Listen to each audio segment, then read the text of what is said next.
Hi guys, this is Jordan, And I'm Maya. and today we're going to be discussing the influence of the media on the case of the Menendez brothers. And today we actually have a special guest with us. So, if, Maya, you'd like to introduce them? Sure. I guess maybe she could introduce herself. Jasmine, do you want to introduce yourself a bit? Hi, I'm Jasmine. I'm 16 years old and I'm from New Hampshire, but I live in India. I found out about this case in November of 2020 when I came across a 10-minute ABC video, and I became pretty invested in the case after that. That's me. Jordan and I met Jasmine through her Instagram page, Menendez Justice, which we both really love her posts. Do you want to talk a little bit about why you wanted to make your page and sort of your process for doing that? So I made my page because I saw a lot of misinformation out there, and I wanted to spread more awareness on the brothers' side of the story in regards to the case, as well as the defense evidence, and to debunk different myths and things that have been in the media for 30 years. So that's why I created my account. Yeah, she does a fantastic job. I highly recommend people look for her page. We'll put a link in the description of this video. So we're super excited to have Jasmine on for this episode. We'll be talking about the media presentation of the Menendez brothers case and how that had an influence on how the trial went and the eventual result. So trigger warning for this episode includes discussion of child sexual abuse as well as mocking of abuse victims. We also discuss the crime scene and homicide. Maybe I should do a disclaimer about the cat. Can you see him? A little.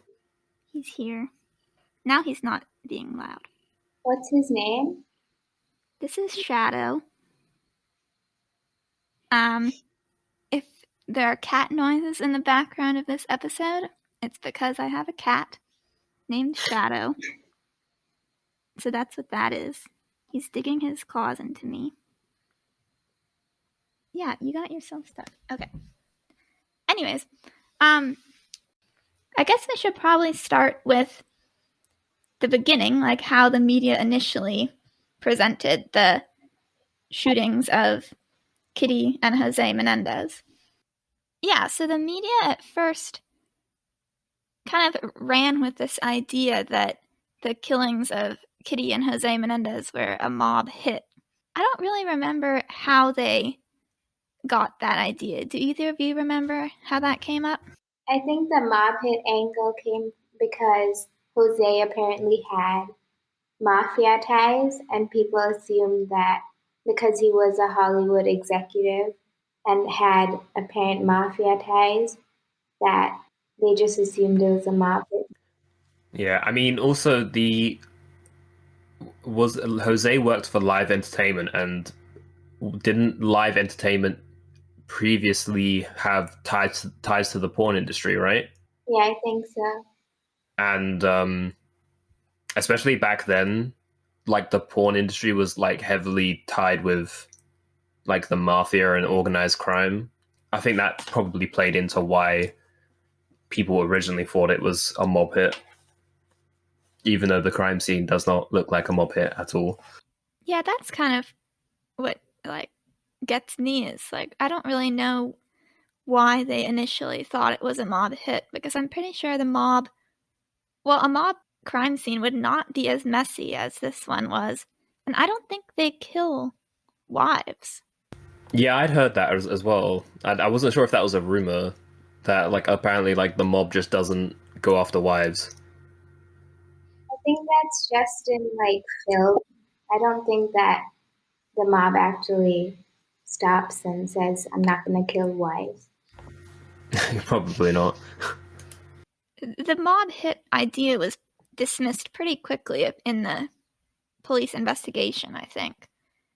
And then they kind of started focusing in on the brothers, but because they botched the initial investigation, they didn't have that much information connecting the brothers to the case. I mean, aside from all of this, though, like, the amount of misinformation that there is, or that there was even at the time, was kind of insane. It was a lot of speculation. I think the main one is the kneecapping. So there was a rumor that the parents were shot in the knees to make it look like a mob hit.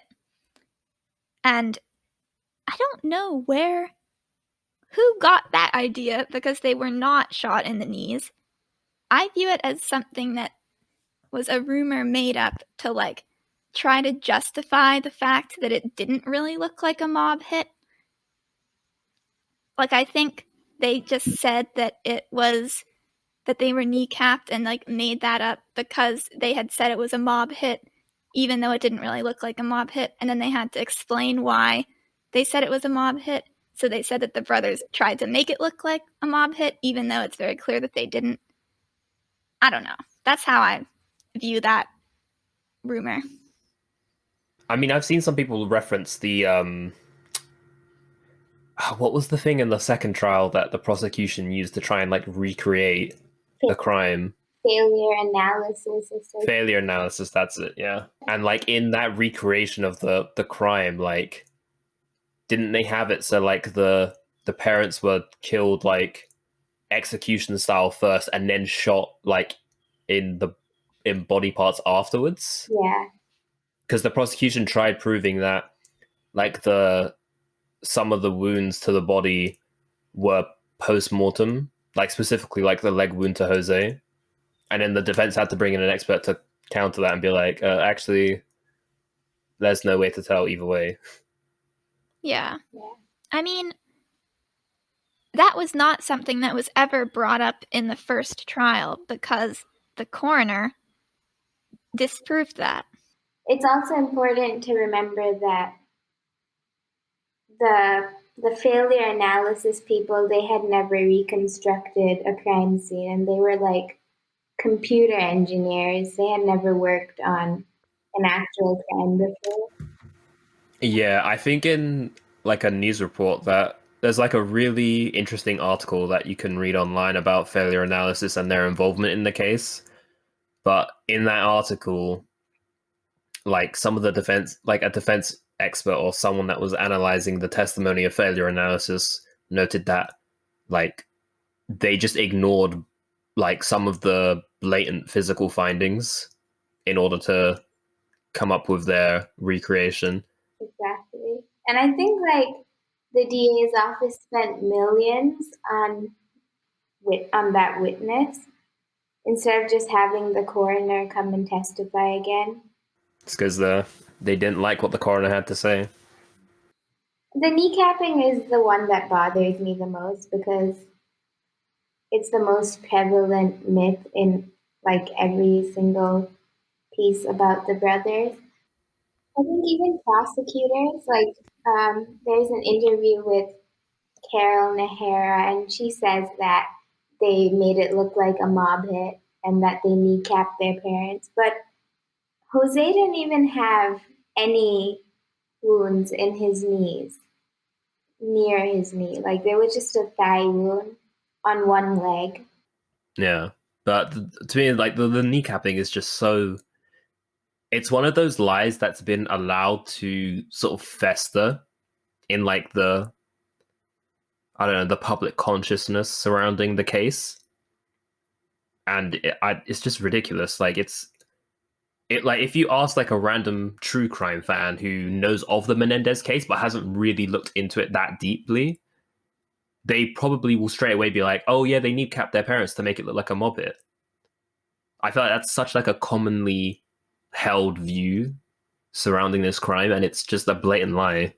That's something that confused me for, like, the longest time. The coroner never testified about, like, the kneecapping, for example, but every article spoke about it.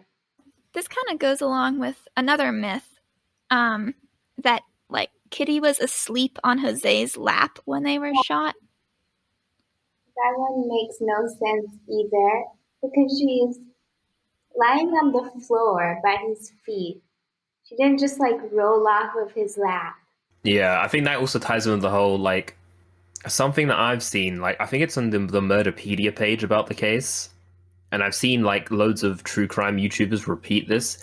Is that Kitty got up and then ran towards the hallway, and then slipped over, and it's like if you just look at the crime scene photos, she's next to Jose on the floor. She didn't run anywhere. I think the prosecution even tried to bring that theory in with her shoe, with her bloody shoe. They tried to say that she was trying to run away or something. I mean, the thing is that she didn't make it very far. Like, she did not run anywhere. She was right next to him. So even if she was trying to get away, which, you know, she probably was, because two people just came into the room with shotguns, she did not really go anywhere. Like, she clearly just fell where she was standing next to him, or stood up next to him, and then fell to her right. I don't know. It's another one of those, I think, I would just say lies that's sort of spread about the brothers to make them look worse. When the crime, like, it was already, like, bad. Like, you don't need to throw in these, I don't know. I think it's sensationalist just for the sake of it. I mean, you also had the strawberries and ice cream myth, which I feel like it's just sort of thrown in there to like make the brothers look worse. Yeah. Even though there's no evidence for it whatsoever.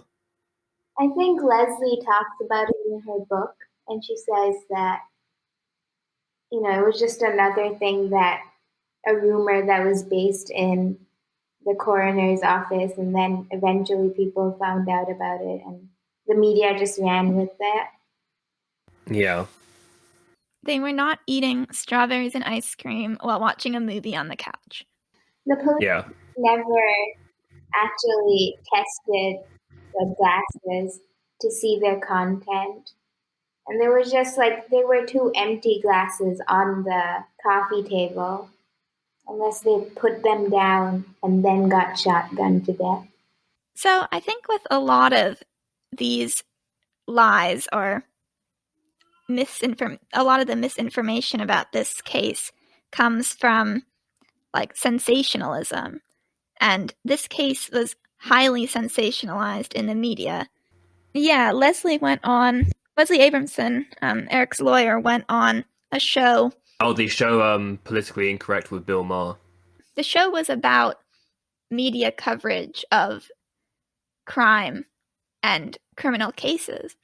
And they sort of perpetuated this myth that they had blown their parents' heads off, and she was correcting it and saying no. You defended the Menendez kids. What do you care about facts? Seriously. And I didn't remember seeing you in the courtroom, Bill, so you absolutely don't know anything about the facts. I know they blew their parents' heads off. No, they didn't. And they reloaded. Didn't. They didn't blow their parents' heads off. The Menendez kids didn't blow their parents' heads off. No. Stab them? No. What? Stab them? Where have you been? I don't My Wait a goodness. second. What did they do? They unloaded shotguns in their direction, but they didn't blow their heads off. Hey, we're talking facts. Talk about hypocrisy. Leslie, Let me ask you one question. A fact is a discernible truth. Let me ask you one question. Leslie, this is why we need... Let me ask you one this is why factual we need What did they question. die of? Cyclone poisoning? This is why we need... Let me ask you one factual question. Did they reload? No, they didn't reload. What do you... Okay. Not One of them. One of them Leslie. reloaded. You know, it does make a difference since I represented the one who did not reload. Okay, Of course. excellent. Now, what is the distinction? You're saying they shot in the direction, but they didn't... No. I'm saying they didn't blow their heads off. You said, did they blow their heads off? No, they didn't. Their heads were still on. Well, the direction was wrong. In fact, they didn't blow anything off. About But Mr. if you point a McNeil. shotgun at someone and pull the trigger, obviously it's going to cause damage. That's what shotguns were designed to do. You know, I'm sorry, I don't see why. This woman is crazy. She is really crazy. I can't believe that Don't call me crazy. Don't call me crazy. I'll tell you what I am. You object to cameras in the courtroom, and you can make remarks like that. I mean, cameras in the Remarks courtroom like what? can actually. They didn't blow their heads They off. And didn't everything blow else their is heads intact. off. You don't care whether a fact is accurate or a total fabrication. Well, why don't we just say? Why don't we say they blew a 5-inch hole in their chest? They killed them. That's just they as big a killed lie. them. That's what the issue That's is. a different issue.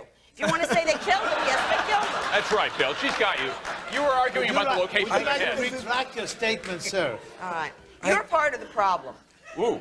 I'm part of the This problem. is part of the problem of why people don't understand what's going on in our courts or the distinctions Don't that the law patronize me, makes. please. Well, Do not patronize how me. can I have not practiced law patronize for 8 somebody years. who laughs at the idea of people being Laughs at killed? the idea. But You're making a Leslie, mockery of your own clients. No, I'm in that not. way. You No, certainly I'm were. not. They didn't blow their heads off. But Leslie, you No, must... I'm not. You're making a mockery of being a lawyer. You obviously have no loyalty to anything but your own celebrity. But My own. I Yes. didn't realize I was one. I'm sorry. Well, you're trying very hard. Aren't we supposed to be making a mockery? Isn't that the idea? What's wrong? But you must understand that people out there watching this are saying that this woman is not making a distinction between things for which there really is no distinction. there's a distinction. Which is what they hate lawyers for doing. Is that these two? There is a distinction. There is a distinction. You were talking. This, What is the let's- distinction? Let's What go is it back really? to what this was Murder. about. What does it really matter? This was about fact. It really matters what facts are. Truth really matters. They killed so them. when you, but that's a different issue. If you No, said they but killed them, I that's- would have agreed with you. What does it matter if they blew their heads that's off the and blew main their issue that hearts we're- out? Because you used the, they didn't do either. You used the phrase blew their What did heads they off. blow? Wait a minute. Wait, He's just What not did a they lawyer, blow? so he's not supposed to say It has exact nothing semantic. to do. You know, Maestro, it has nothing to do with being a lawyer. It has to do with wanting to inflame the public by using hyperbolic language, by bringing up grim images, whether they're real or not. Or it has using to do words with distracting the slaughter. law public with doesn't use semantics words like you're slaughter. using. Okay. The law uses Did they blow no anything? All right, I have to take a break. I wish I didn't, but we'll come back. I mean, I think it's just another example of, like you said, like, it's sensationalism. Like, the media is just like perpetuating these things or making them sound even worse for the sake of like the story that they want to present. And I mean, Leslie in that interview makes the point that, like, at one point the interviewer says something like, well, it doesn't matter, they killed them anyways. And she's like, it does matter because it's not true. Like, you're straight up lying and you're not willing to correct yourself and you're going to continue to spread these sensationalist lies about, you know, facts of the case. And that's what skews people's perception of crime. Yeah, she even says that you don't actually care about whether a fact is true or not. And I think that it speaks volumes about the entire case and how it was treated by the media. So the brothers were arrested for killing their parents in March of 1990. And when they were first arrested, I think most of the media coverage was about the money they had spent from, like, in between the time that they killed their parents and the time that they were arrested. So the main theory was that they had killed them for the money.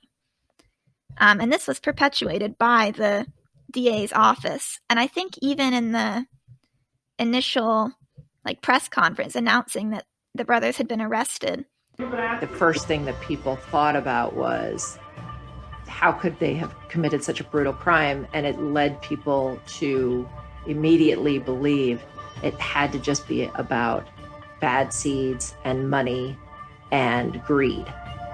$14 million provides ample motive to some people to commit murder. And one sometimes does not need to look beyond that as a motive. I mean, that really shows you how like pinpointed they were in on this one theory that they had, and they weren't willing to budge on it at all.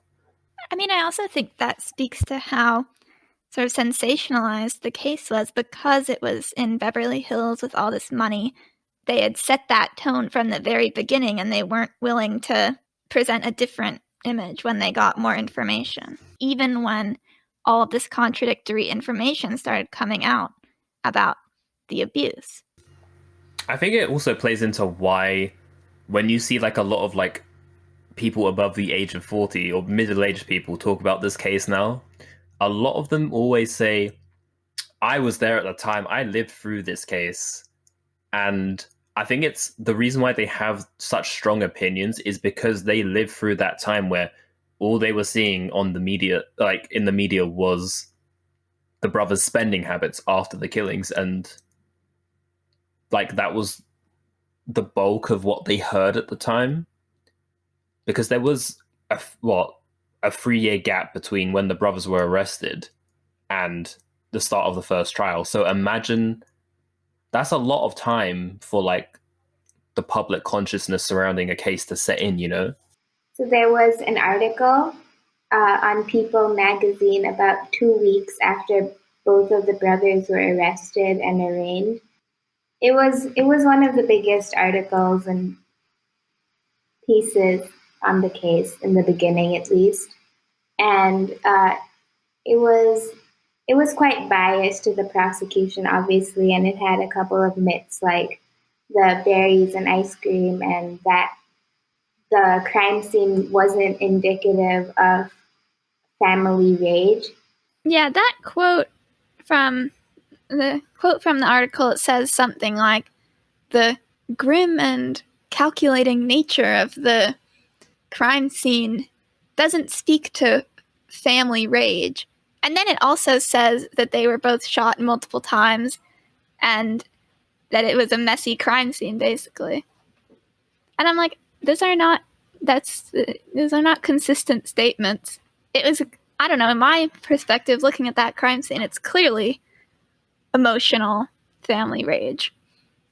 The defense didn't reveal the abuse until close to trial, and I think that was a mistake. I think they should have come out of it a lot earlier.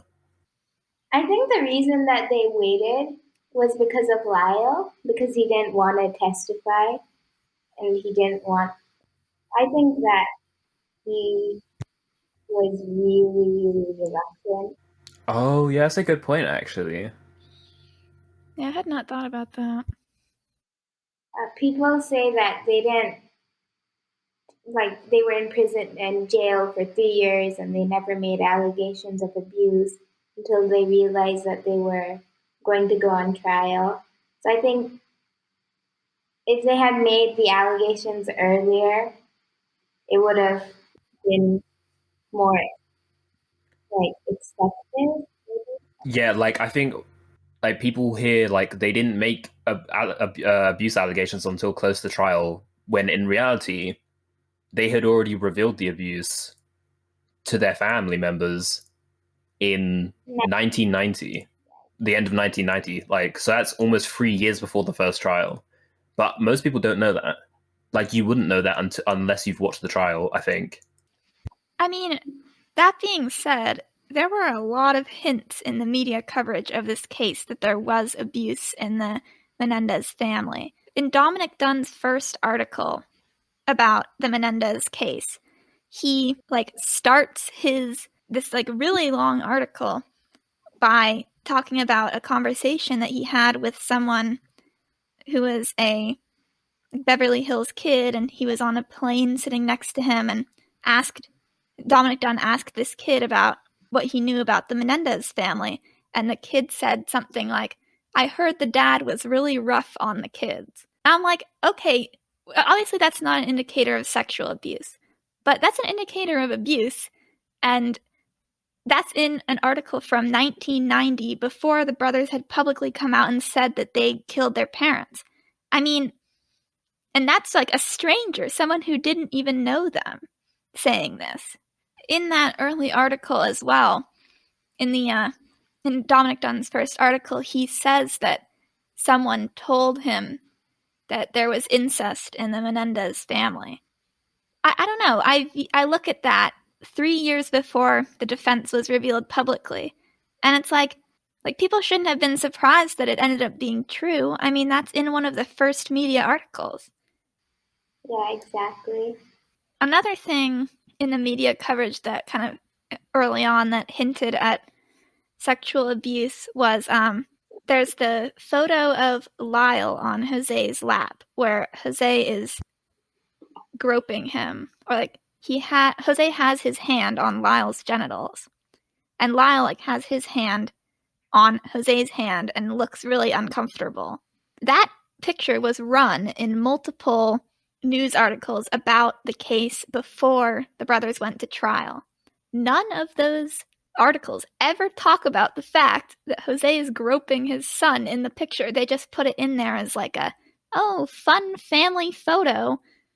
I don't know how they didn't recognize that as like really shady. Like that's not normal. Articles and documentaries will crop the photo. Like there's a article where Diane Vandermolen came forward, the brother's cousin, to talk about why she believes them, and they use that picture, but it's just their faces. It doesn't show the bottom half where Jose is groping Lyle. And it's just like, I don't know, that's just so blatantly obvious to me that they are trying to characterize one narrative of this case, you know? Like you're going to take... Do you think it's intentional? I feel like it has to be at that point. I don't know. What do you think? I mean, I kind of agree with you because personally, I don't know how you can look at that photo and not see where Jose's hand is. Like, it's very blatant. And they have to go to effort to, like, crop that image as well, rather than just putting in the entire image. I'm imagining, you know, a family member giving that picture to the media to be like, look, here's evidence of sexual abuse. And then they crop the picture. If they didn't think anything was wrong with the image, they would have just put the whole thing inside, right? I mean, I've seen multiple people like downplay that picture and say like, oh, it doesn't really look like he's groping him, or I don't think it's that suspicious. But it's like, he's groping him. Like, I think it's very obvious. Yeah, I think so. People also say that he was trying to make Lyle like not fall off of his lap by holding him like that. But then if you look at the way he's holding Eric, I don't... Yeah, he's holding Eric around Eric's waist, right? Which is, you know, normal. The defense put up a picture that was taken right before it where Jose's not groping him. Yeah, where his hand is like slack. I've seen some people make the argument too that Jose couldn't have been abusing his sons because if he was, then he wouldn't have had that picture taken. That's just dumb. So it's like, okay, he's groping his son, but that means that he wasn't sexually abusive because a child molester wouldn't have a picture taken like that. It's like, okay, who would have a picture taken like that? Yeah, I feel like it's also the sort of thing where it's like hiding in plain sight, and it's the sort of thing where like an abuser would probably like think it's, I don't know, kind of funny maybe that he's doing something like that in plain sight, and if anyone asks him about it, he could just argue it as like, oh, I was just holding him, like that's just where my hand just happened to be placed at the time, like, you know what I mean? Doing it for the arrogance, yeah, because they know that like no one's going to question them about it. He has like a god complex. Oh, 100%. Yeah, like... I think that about covers like the hints about sexual abuse. Just after they were arrested, yeah. So the publicity of the Menendez case led to it being one of the first trials to be completely televised and have a camera in the courtroom. This was the trial of the century before OJ. Like, it was on all the time. People were talking about it. Even, like, President Bill Clinton said that he watched, right? Yeah, he used to, like, after dinner at the White House, he used to go into his room and watch the trial. And, I mean, this led to some people possibly coming forward with false information because they wanted to get on TV. So there was that element of the media influence on this case, that being involved meant that your name was out there in the public sphere and things like that. Like an example is like Craig Signorelli. Like in the hearing where he didn't think that he was going to be on television, he wore like jeans and a shirt or something, but then when he came to testify, he was all like dressed up in his suit, and I think Leslie even points that out. In fact, you got dressed up today to be on camera, didn't you? No, I got dressed up because... I'm sorry. Can I answer that? Yeah, objection's overruled. Thank you. I got dressed up because I'm in a courtroom and this is my future. You were in this courtroom last Friday and you were wearing jeans and a white polo shirt, weren't you? That's correct, because it was supposedly, from my understanding, an informal hearing. I mean, I think more so for someone like Craig, I can just sort of imagine it being like, wow, this is such like an exciting thing in my life, and I could be known as the person who gets like Eric Menendez sent down for murdering his parents. So I can sort of see it from that angle, like, because there's so much media coverage at the time. It must have been quite like an exciting thing to be involved. Yeah. And I mean, I think that led to people like misconstruing the information they had or trying to make it more incriminating because, you know, at the time the brothers were like, I would say some of the most hated people in the country. So we've mentioned Dominick Dunne a couple of times in this episode so far, but Dominick Dunne was a reporter for Vanity Fair, and he covered the Menendez case pretty extensively.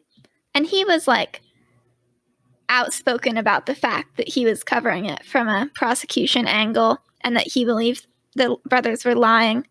I think that's where a lot of the hatred and like people's general attitude about this case comes from his coverage. Do you guys know like the details surrounding what happened to his daughter and probably why he is so pro prosecution?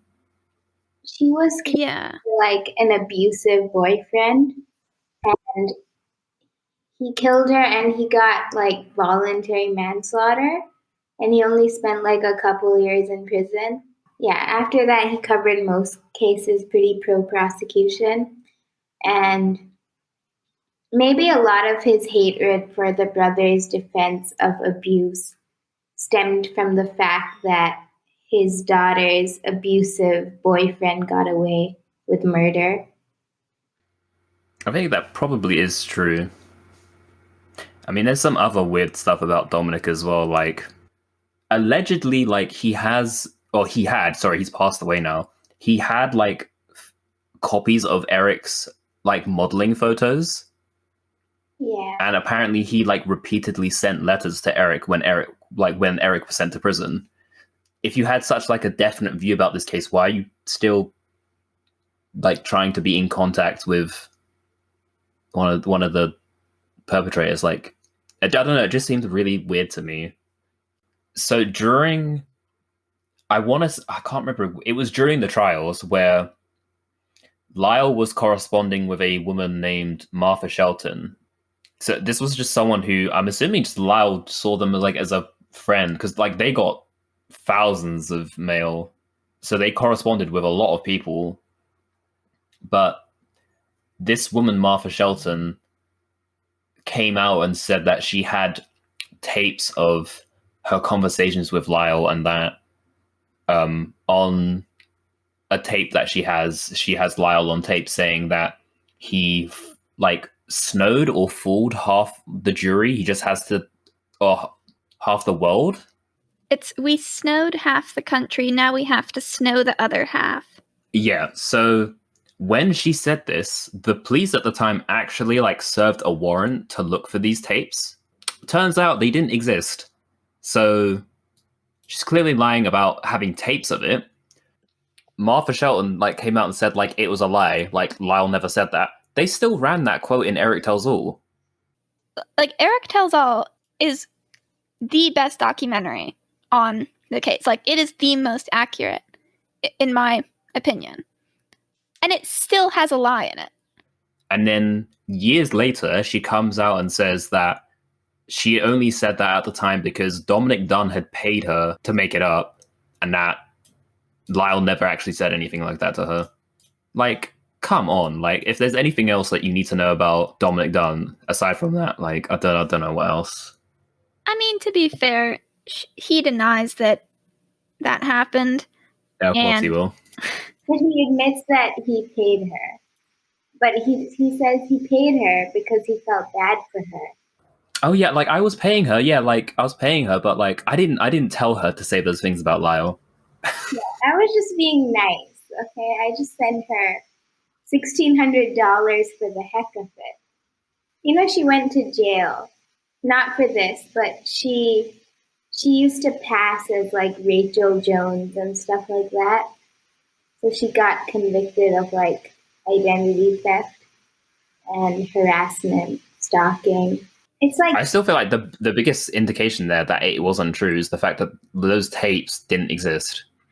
yeah. And that she was just asked to say that. Right, exactly. To me, the bottom line is Lyle never said that. That is just, to me, that's just like one of the biggest indicators that Dominick Dunne Yeah. is a bullshit artist. I mean, I don't know what it was like back then, but when you think of like Vanity Fair now, like a big Vanity Fair article comes out about like one of the most talked about criminal trials, you're probably going to look at that and take it sort of as the truth. I'd assume even more so at the time when there was no social media and no sort of like other news sources outside of the mainstream. Yeah, these articles were one of the first things I came across. And I thought that, you know, if Vanity Fair is covering it, it will probably be pretty unbiased. But his articles were extremely inappropriate almost, like the comments he made. It was kind of like mocking the brothers and their testimony in a lot of the articles. So he wrote like 4 articles about the Menendez case. One of them was after the first trial, or like towards the end of it, after the defense had been presented. He talks about the brothers' testimony, and he, first of all, he like characterizes it like a soap opera, and he's like, oh, Lyle's tears were so compelling, and like, I don't know, it just really irked me the way that he talked about it. Like, it was like this grandiose acting performance. But he never mentions any of the other evidence that they were telling the truth. Like, the naked pictures never comes up. And, like, I think because he never mentions it, like, no other articles mention it because he is, like, those articles are the source of a lot of information about this case. Like, when you actually evaluate all of the evidence in this case, there is so much that Dominick just leaves out that he just doesn't mention at all, probably because it doesn't fit his view of the case. And I think in one of his articles, he said something like, so he was abused as a kid, I think. And he said something like, why didn't anyone see bruises on me and stuff like that? Do you think there's a part of him that did believe it, but because of his job and who he was sort of known as in the public eye, he sort of had to go with the accepted narrative? Yeah, that, and I think he had a lot of hatred, like, towards things, especially, like, a defense like this.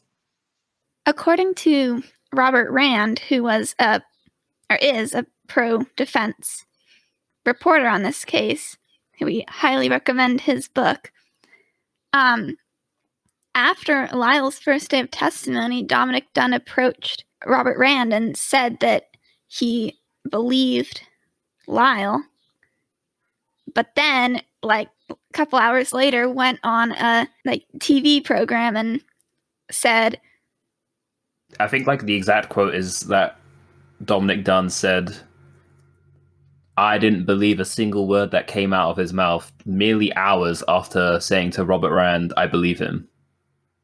But then in his article, he says something like, he made a documentary on the case.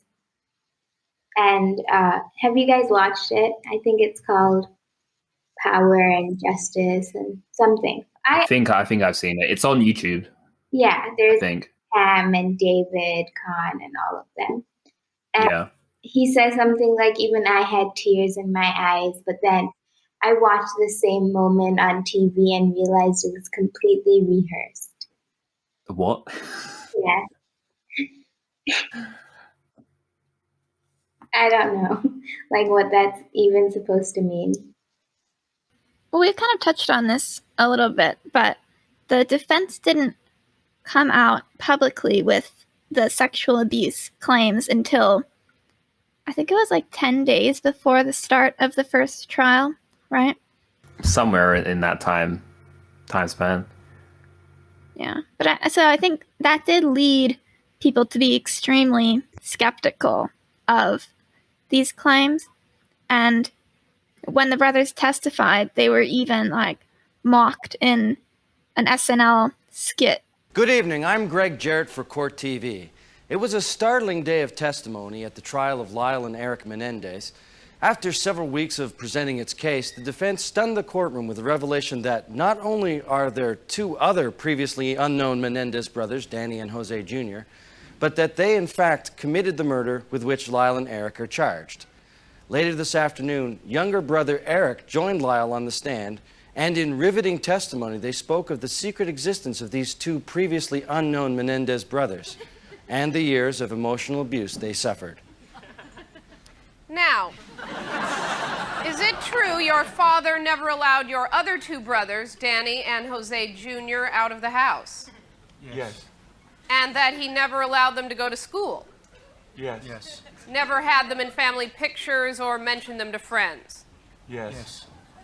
No driver's licenses, no birth certificates, no social security cards? My father said Danny and Jose Jr. didn't deserve to have any official records of their existence because they were weak and not good tennis players. So in other words, it was as if your father didn't want anyone to know your other brothers even existed. Yes.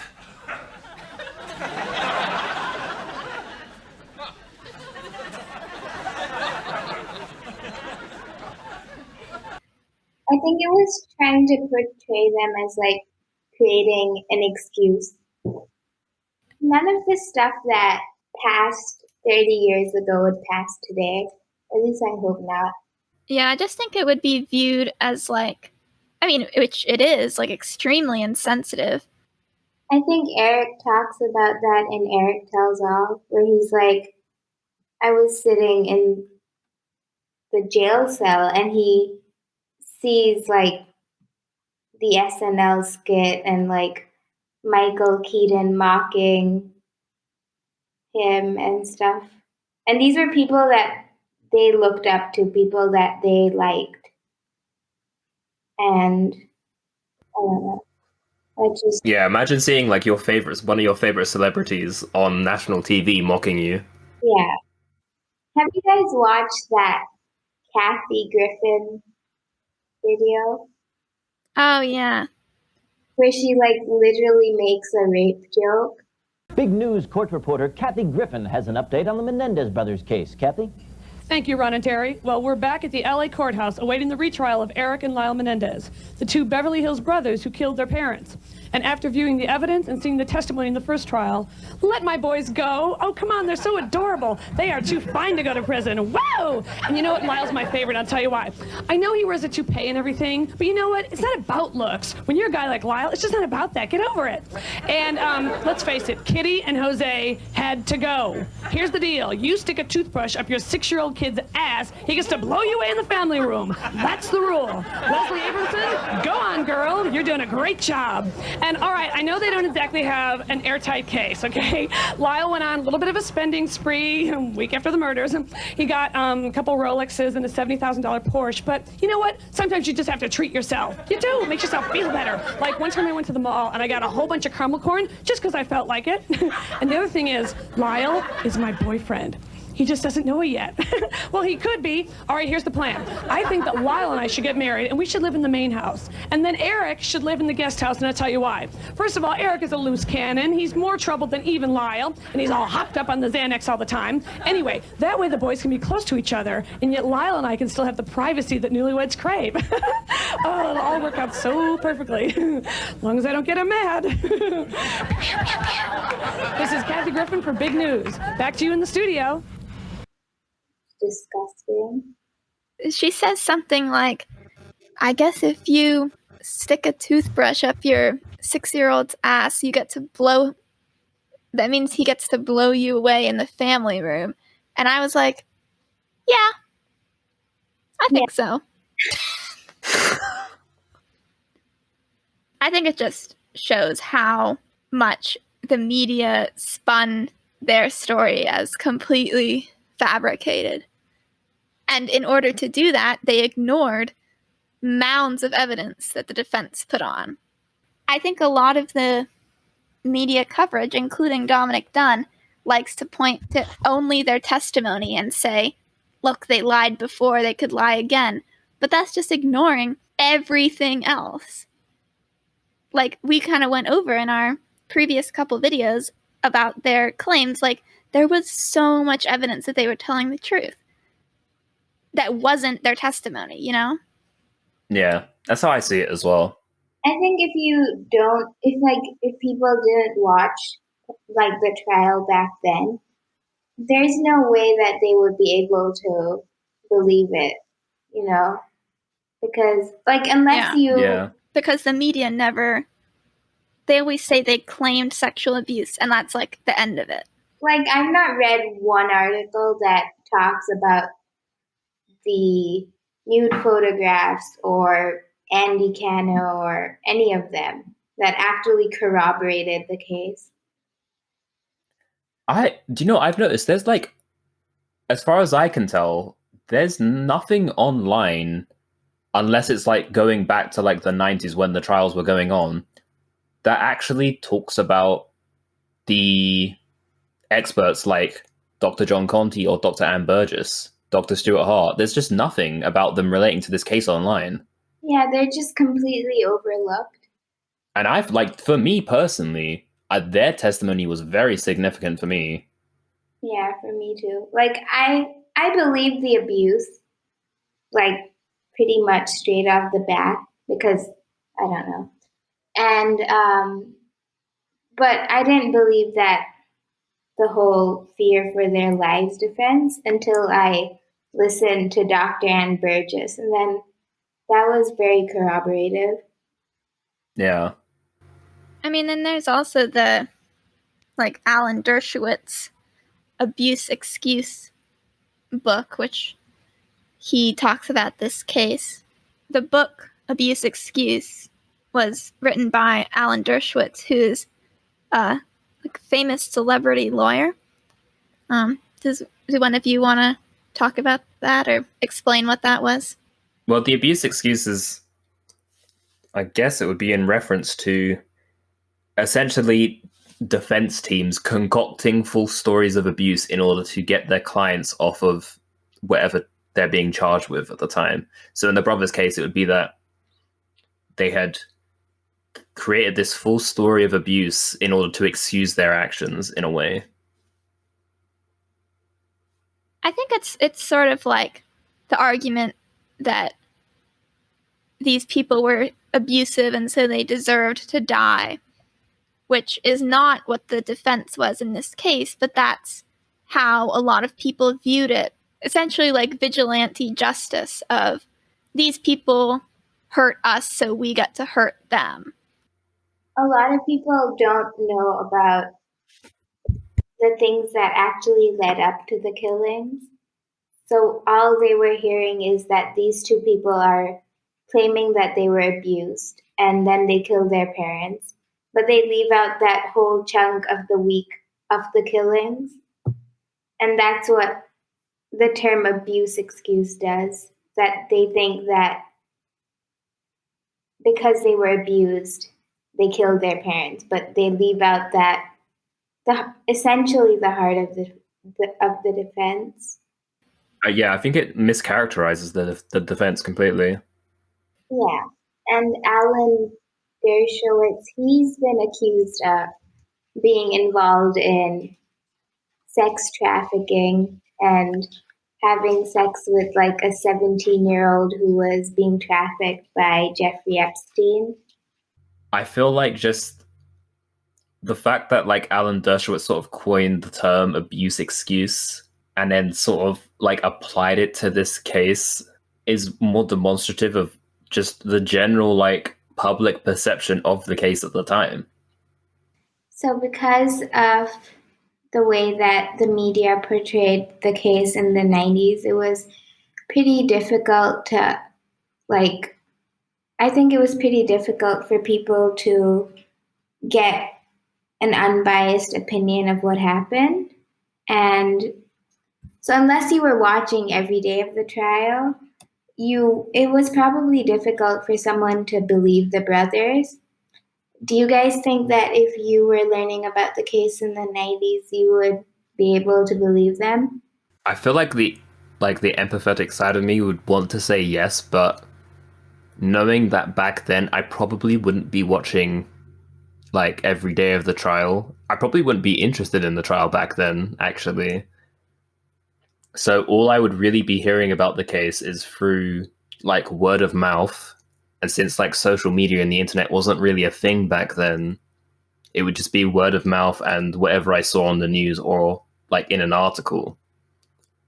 So, and seeing as like the media was pretty pro prosecution at the time, I probably wouldn't have believed them. But who knows? Yeah, that's kind of how I feel. I just feel like the information that solidified my belief in their story was the stuff that wasn't publicized. And I don't think that I would have. I mean, I think the only way I would have believed them is if I watched the whole trial. But I also feel like if I had grown up in the 80s and 90s, I probably wouldn't have believed them because I think people in our generation have a lot more information about abuse and like the impact that abuse has on the brain and how prevalent sexual abuse is as well. So I think I probably wouldn't have believed them. I think at the time it would have been pretty hard to believe them. I don't think I would believe I wouldn't believe the imperfect self-defense part of the case, because that you really do have to sit through the whole trial to get an understanding of. Yeah. I mean, they did have quite a lot of people at the time that did believe them, right? Because they got a lot of mail.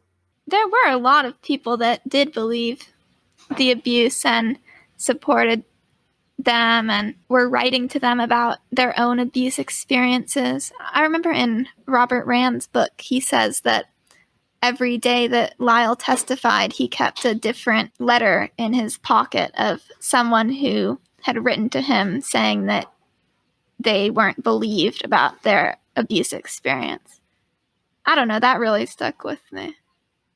Like, I remember in Eric Tells All, there's like footage of a woman who like drove around in her car, and on the back of her car it had like a big like poster that said, "I believe Eric and Lyle." Yeah. Not being on the jury and not being their lawyer, there's a limit to what I can do other than show my support. I wonder what happened to her.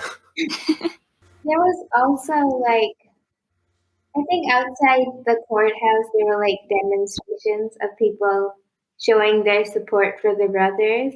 I mean, some of the people who were outside the courthouse were like the fangirls, right? Yeah. And I mean, they do not come across very well in Eric Tells All, because there's literally just a string of them get interviewed one after the other, and they will basically just say, "I think they're really attractive," and yeah, I think they're innocent, and like it's very like immature. We still have that going on with people. It's actually crazy.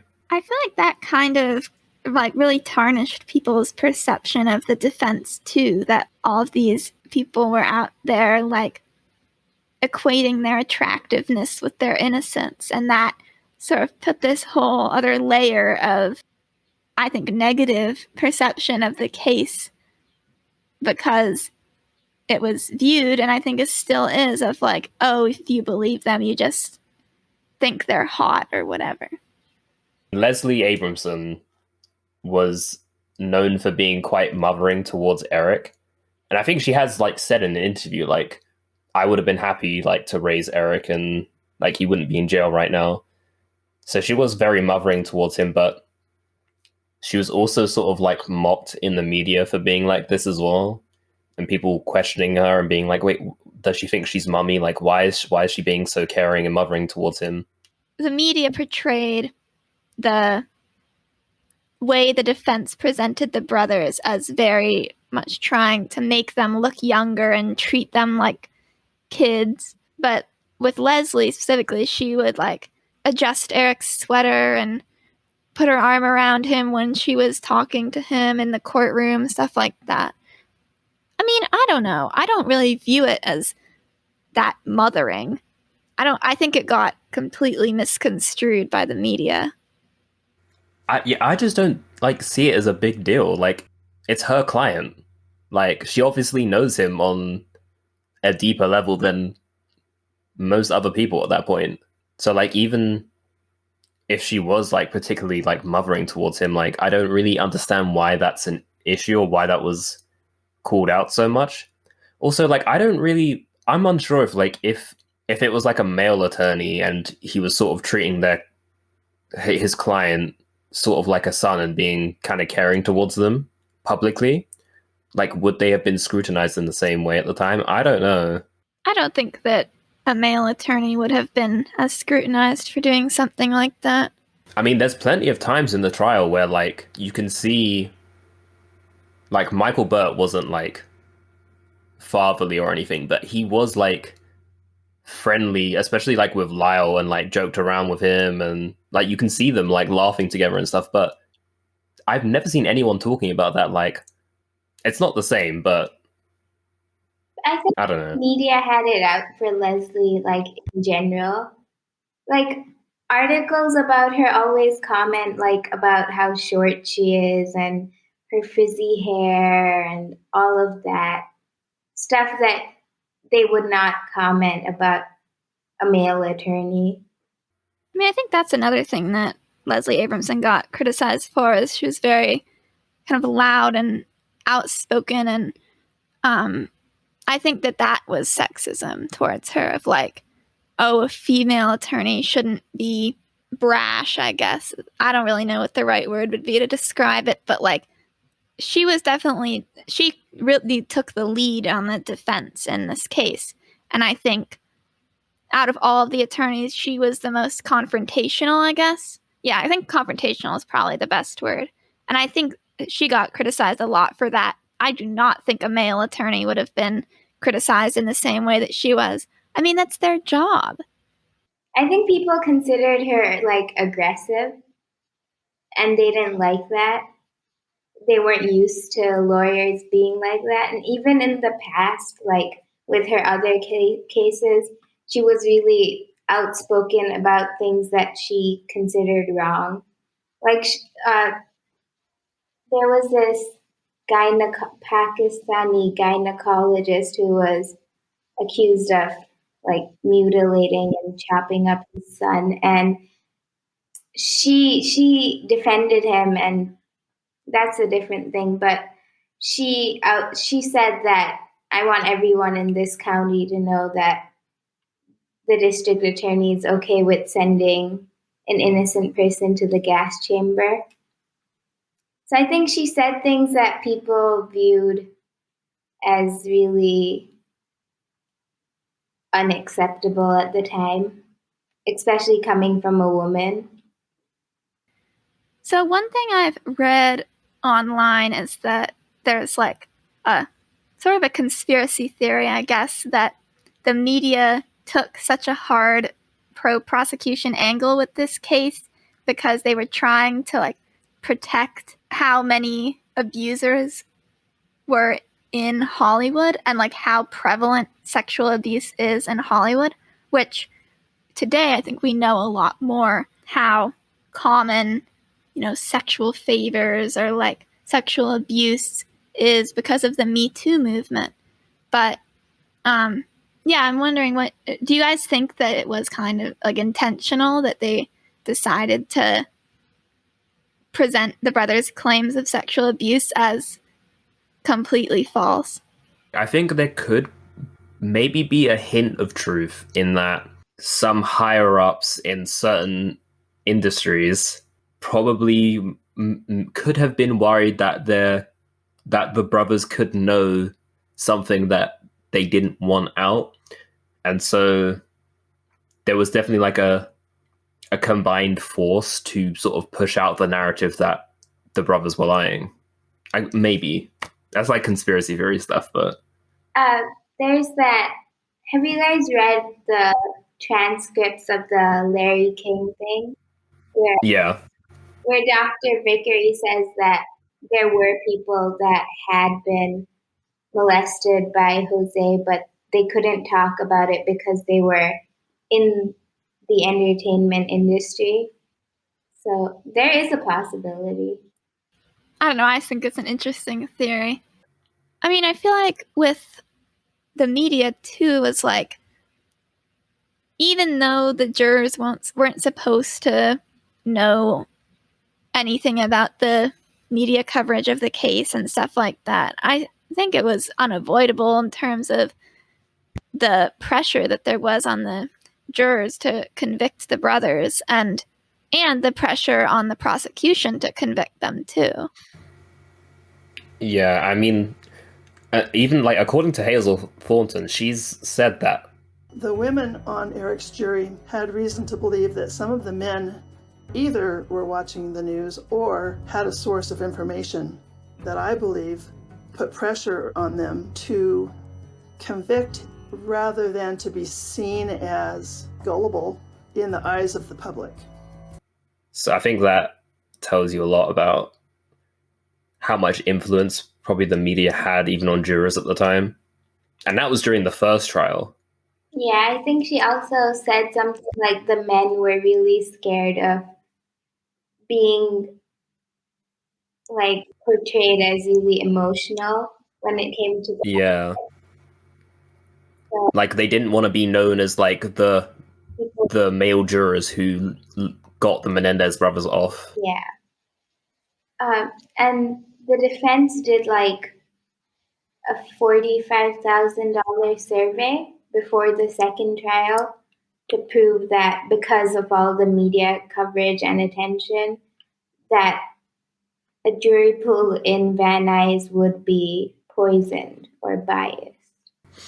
Yeah, but they went ahead with the trial there anyways. Yeah, it's stupid.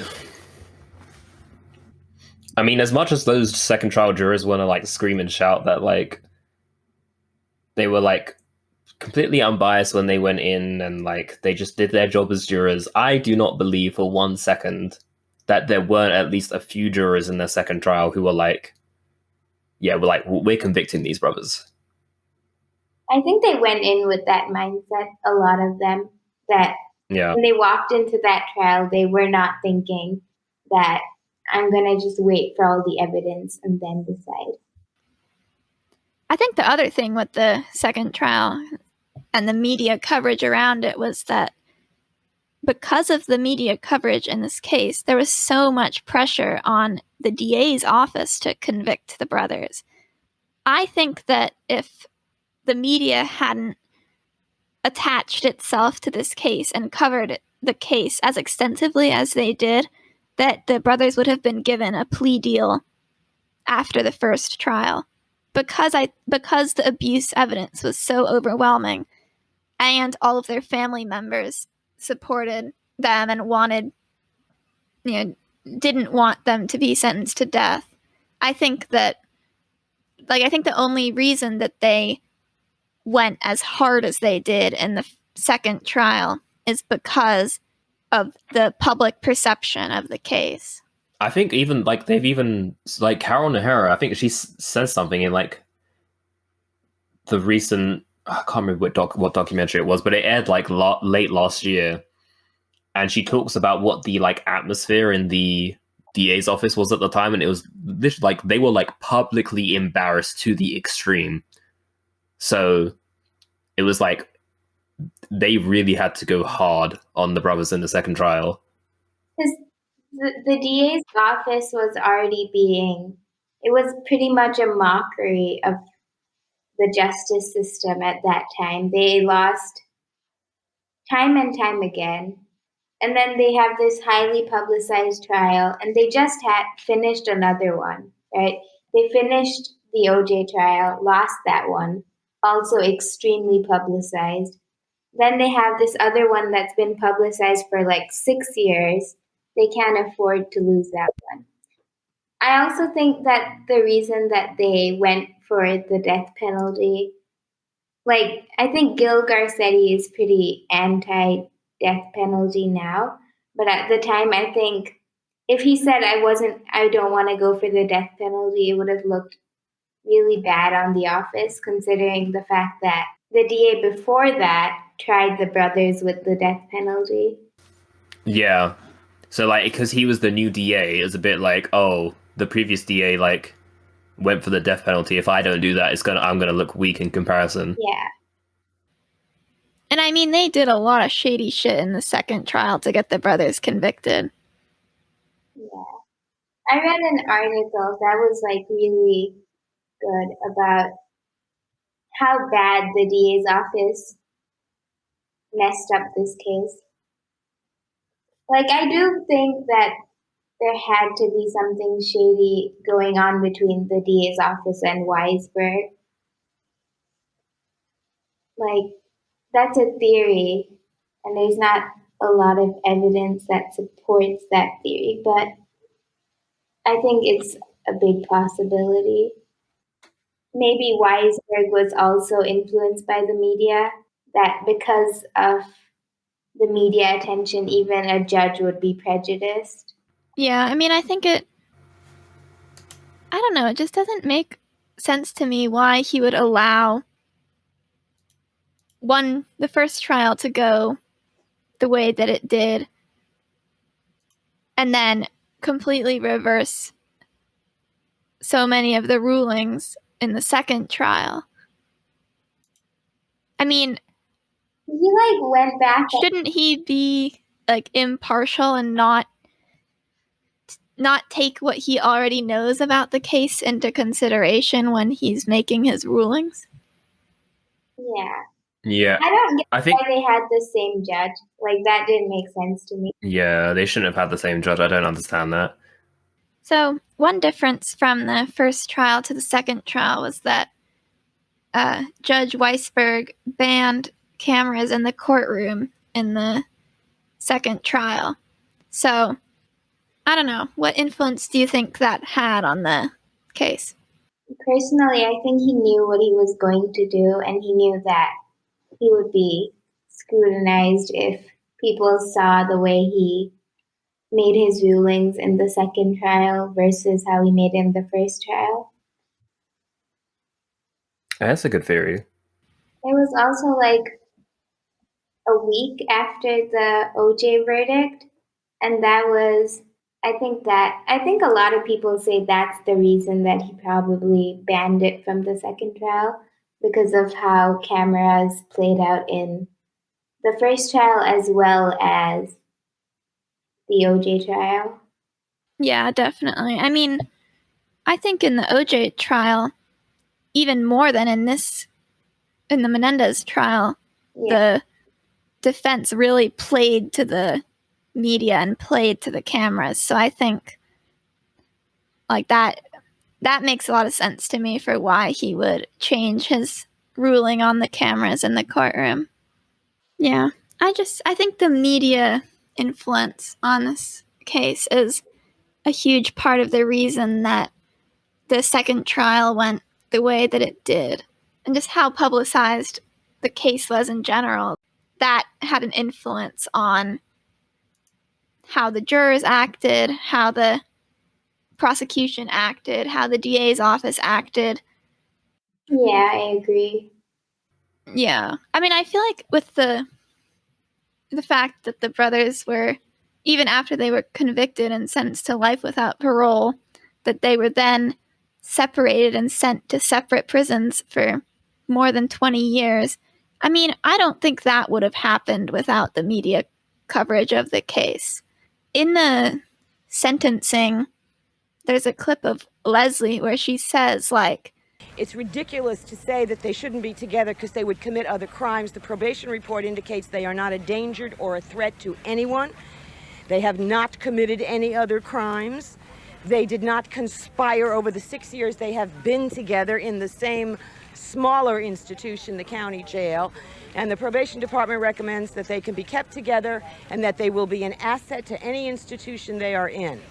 And this is just an attempt, a last-ditch attempt, by the prosecution to inflict even greater punishment on them than what the law prescribes, and I see it as exceedingly cruel and heartless.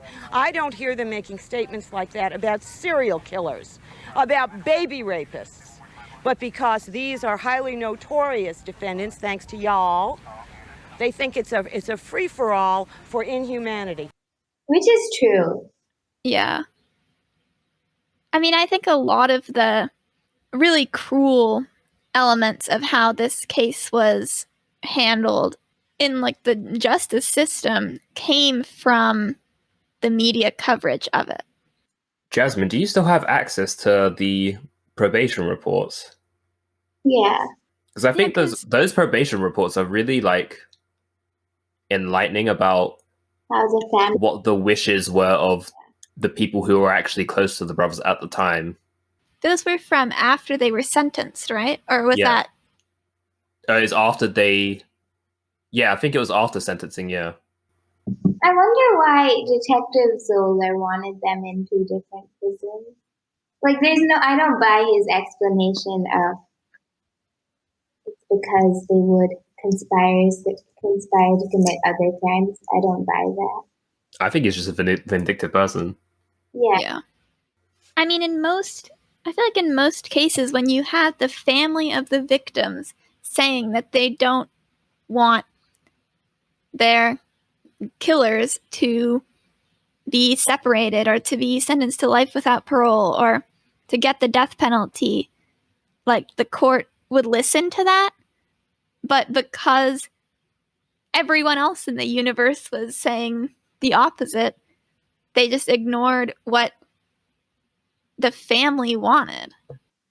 And I mean, even to this day, the media continues to perpetuate lies about the brothers and to run with this media narrative of the rich kids who killed their parents for the money. And I mean, they put the brothers up there with people with like serial killers, which just bothers me so much. I see people do that all the time, like in tweets or comments, like when they're talking about like heinous killers, like they like list out certain people and they're like Ted Bundy, Jeffrey Dahmer, the Menendez brothers, and I'm like, what? How can you even put those people in the same? I read an article about weird people that get married in prison.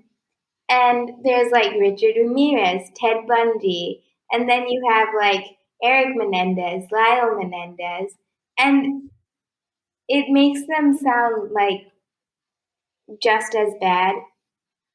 I mean, I feel like it's just like the media has run with this narrative of the brothers being these sociopathic, greedy, rich kids for so long that, like, from the very beginning, from the moment they were arrested, they took that angle.